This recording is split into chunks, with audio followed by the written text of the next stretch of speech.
Good morning student. आज हम chapter 3 से पद्यखंड से चैप्टर 3 आज हम पढ़ेंगे, जिसमें दो कविताएं दी गई हैं। पहली कविता है कविता के बहाने और दूसरी कविता है बात सीखी थी और। तो इसमें पहले फर्स्ट पार्ट में हम कविता के बहाने शीर्षक को पढ़ेंगे और समझेंगे। इसमें मैं ये बता दूं आपको, इसमें कुछ पद्यांश दिए गए हैं। जैसे पहला पद्यांश कविता एक उड़ान है से लेकर क्या जाने तक, और दूसरी कविता एक खिलना है से लेकर क्या जाने तक, और तीसरी कविता एक खेल है से लेकर के बच्चा ही जाने। यहाँ पर तीन कविताएं दी गई हैं और इन तीनों कविताओं की व्याख्या आज आपको सविशेष पढ़नी है। तो इसमें सबसे पहले मैं आपको बता दूं कि ये कविता कवि ने क्यों लिखी है। कविता में ये बताया गया है कवि ने कि आज कविता का अस्तित्व जो है वो आशंकित हो गया है। यांत्रिकता का प्रभाव कविता के अस्तित्व को बहुत प्रभावित कर रहा है। एक समय ऐसा आएगा कि कविता का अस्तित्व ही नहीं रह जाएगा। तो यहाँ कवि ने बच्चों से, पक्षियों से, चिड़िया से और फूलों से कविता की तुलना की है और बताया है कि एक बच्चा, एक चिड़िया और एक फूल की भांति ही कविता का भी अस्तित्व होता है। और जिस प्रकार बच्चों के मन में, फूलों के मन में, चिड़िया के मन में जिस प्रकार का उत्साह होता है, जिस प्रकार का एकता और समरसता का भाव होता है, वैसे ही कविता भी एकता और समरसता से एक आत्मीय भाव से लिखी जाती है। और यहाँ पर कवि ने ये इस प्रकार इसे वर्णन करने की कोशिश की है और बताते हैं कि बच्चों के खेल में किसी प्रकार का कोई सीमा का स्थान नहीं होता है। बच्चे असीमित खेलते हैं, उन्हें समय का कोई होश नहीं रहता है और वे असीमित रूप से खेलते हैं। इस प्रकार कवि यहाँ पे कविता के बहाने क्या समझाना चाहते हैं, ये आज आप पहली कविता में देखेंगे कि कविता एक उड़ान है चिड़िया के बहाने। कविता एक उड़ान है चिड़िया के बहाने, कविता की उड़ान भला चिड़िया क्या जाने। बाहर भीतर इस घर उस घर, कविता के पंख लगा उड़ने के माने चिड़िया क्या जाने। यहाँ पर कविता के माध्यम से कवि ने यह बताने की कोशिश की है कि जो कवि की कल्पना होती है वो एक चिड़िया की तरह होती है। अर्थात कवि की कल्पना को चिड़िया की उड़ान से तुलना की गई है और कवि कहते हैं कि ये जो कविता है, कवि की कल्पनाओं की उड़ान होती है जो चिड़िया की उड़ान को देखकर कल्पनाओं के पर लगाता है। अर्थात कवि जो है चिड़िया को उड़ते हुए देखकर, उनके परों की उड़ान को देख करके अपनी कविता की उड़ान भरता है।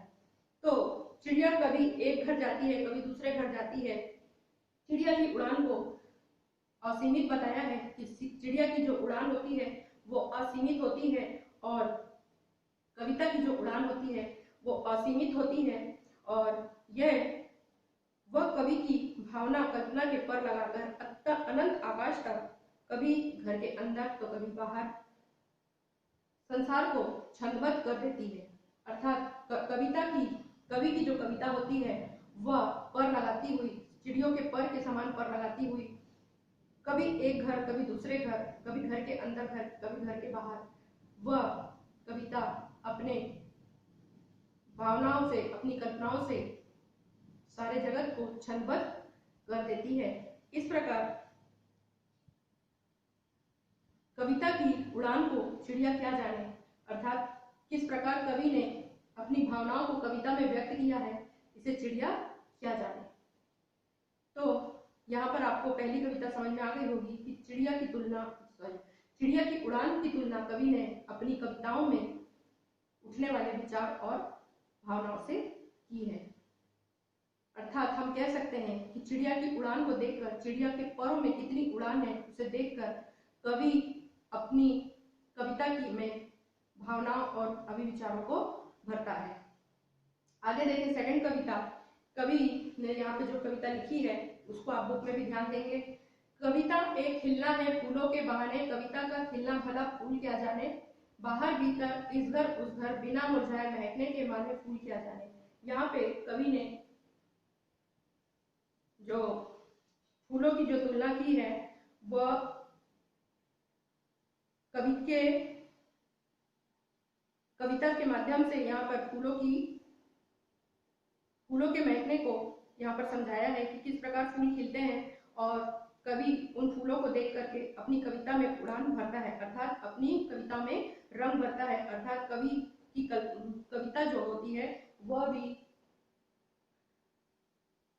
फूलों के खिलने को देख करके कवि के हृदय में कविता का जागरण होता है। अर्थात यहाँ हम कह सकते हैं कि कवि कविता की तुलना फूलों से करते हैं और कविता की उत्पत्ति फूलों की उत्पत्ति से समानता मानते हैं। फूल कलियों के प्रस्फुटित होने से खिलते हैं और उसी प्रकार कवि के हृदय में भी विचारों और भावों रूपी कली के प्रस्फुटित होने से एक काव्य का सृजन होता है। और यहाँ पर कवि काव्य की रचना भी फूलों को देख करके उससे प्रेरित होकर के करते हैं, जिसे फूल भी नहीं जान पाते हैं। कविता और फूलों के अस्तित्व में भिन्नता होती है। फूलों की खुशबू घर के अंदर और बाहर फैलती है और कुछ दिनों तक महकने के पश्चात एक दिन मुरझा जाती है। तो यहाँ पर फूलों की तुलना कवि ने कविता से तो कर दी, लेकिन यहाँ पे कुछ फूलों और कविता में असमानता भी बताया है कि फूल तो कुछ समय तक ही अपनी खुशबू घर के बाहर और घर के अंदर बिखेरते हैं, अर्थात 2 या 3 दिन में फूल मुरझा जाते हैं और अपनी खुशबू को समाप्त कर देते हैं। लेकिन कविता जो है वह अनंत काल तक लोगों के दिल और दिमाग पर छाई रहती है और हम एक स्पष्ट रूप से यह भी कह सकते हैं कि कविता कभी मुरझाती नहीं, कभी मरती नहीं, अर्थात कविता का अस्तित्व अंदर या बाहर कहीं भी हो अनंत काल तक के रहता है। अर्थात लोगों के हृदय, मन में, मस्तिष्क में उनकी जगह कविता की एक अलग जगह बन जाती है, जिसके बारे में फूल नहीं जान सकता है। अर्थात कविता कभी मुरझाती नहीं और कभी मरती नहीं, अर्थात वह सभी के दिलों में, जुबान पे हमेशा अनंत काल तक जीवित रहती है। तो यहाँ पर फूलों की तुलना और असमानता कवि ने अपनी कविता से किया है। आगे तीसरी कविता में देखेंगे, कविता एक खेल है बच्चों के बहाने, बाहर भीतर, वह घर यह घर वह घर, सब घर एक कर देने के माने बच्चा ही जाने। अब यहाँ पर तीसरी कविता में कवि ने अपनी कविता की तुलना बच्चों से की है, अर्थात यहाँ पे बच्चे किस प्रकार अनेक प्रकार के खेल खेलते हैं, कभी घर के अंदर तो कभी घर के बाहर, कभी घर के आंगन में तो कभी किसी के घर तो कभी अपने घर, इस प्रकार वह अपने खेल खेलते हैं और उनके मन में बिना किसी से भेद किए हुए, बिना जाति पाति का भेद किए हुए आत्मीय भाव से वह प्रेम पूर्वक एक दूसरे के साथ खेलते हैं।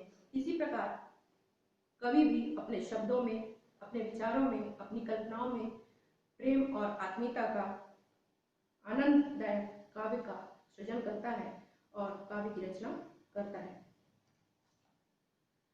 काव्य लेखन के समय कवि हृदय भी अपने पराये के भाव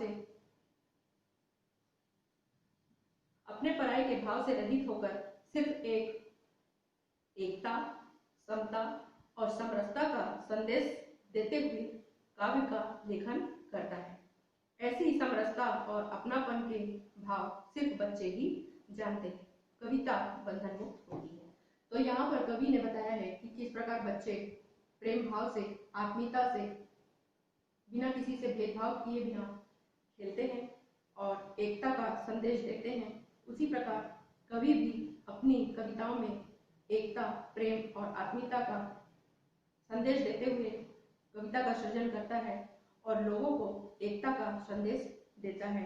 तो इसमें यहाँ पर बच्चे और कविता में यही एक समानता है कि जिस प्रकार कविता में एकता का संदेश होता है, उसी प्रकार बच्चे भी अपने खेल में, बच्चों की उम्र ही, बचपन ही ऐसा होता है कि उसके मन में एकता और आत्मीयता का भाव होता है, जो कविता में आपको दिखाई देता है। अर्थात हम यहाँ पे कविता के जो भाव हैं और बच्चों के जो भाव हैं, दोनों में हम समानता देखते हैं। इसलिए हम अंतिम बात स्पष्ट रूप से यह कह सकते हैं कि एक कविता का आत्मीय संदेश सिर्फ एक बच्चा ही जान सकता है।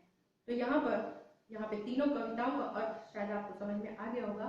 और इसे आप अपनी कॉपी में कंप्लीट कर लीजिएगा और इसे अच्छी तरह बार बार समझने की कोशिश कीजिएगा, क्योंकि कविता इतनी आसान नहीं होती है समझना। और इसे अगर हम ध्यान से समझें, एक एक लाइन आप बुक में रीडिंग करते जाएं और एक एक लाइन आप उसे समझते चलें, तभी आपके दिमाग में ये कविता समझ में आ पाएगी।